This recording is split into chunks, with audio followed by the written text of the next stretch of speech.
我哋希望香港電視能夠啟迪民智，帶領香港人走向世界，擴闊視野。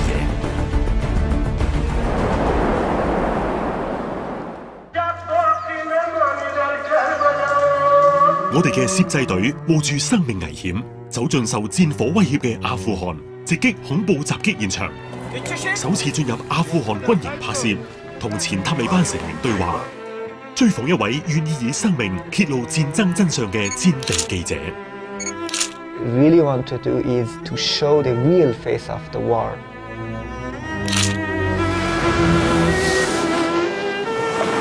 另外，日本東北爆發威脅全人類嘅核輻射危機，我哋嘅攝製隊無懼輻射威脅，深入距離核泄漏災難13公里嘅禁制區。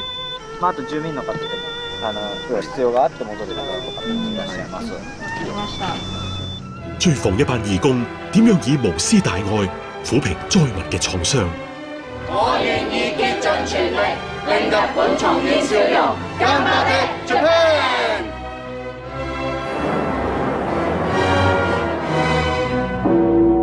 一行禪師，一個影響全球超過1億人嘅精神領袖。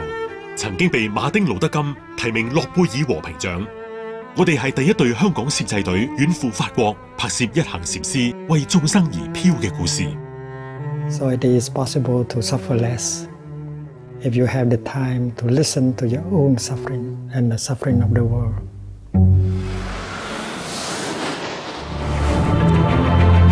香港嘅電視亦應該有開創精神。我哋遠赴瓦努阿圖，展開一次香港電視史上最艱苦嘅活火山拍攝之旅。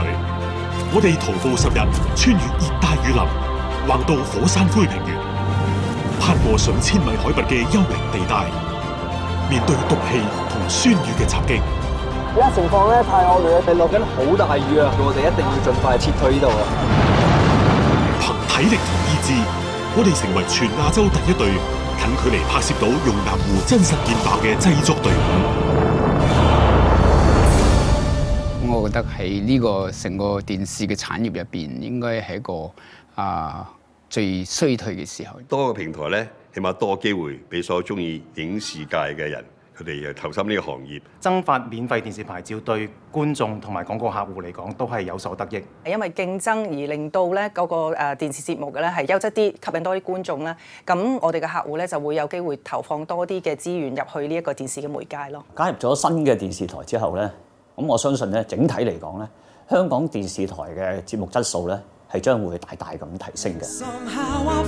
我哋承諾將會投放超過30億元嘅資金，全力推動香港電視業嘅發展，建構一個令香港人自豪嘅創意工業。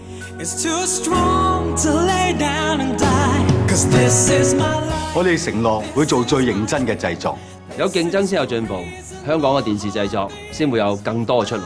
如果我可以睇到香港電視劇嘅水準不斷提高，我都會感到好驕傲。假如有多啲新嘅平台，電視從業員嘅待遇即自然可以提升。而對於觀眾咧，亦都多咗選擇同埋有得益。我哋應該係時候急起直追，穩中求變。你一定支持。呢個係700萬香港市民嘅期盼同夢想。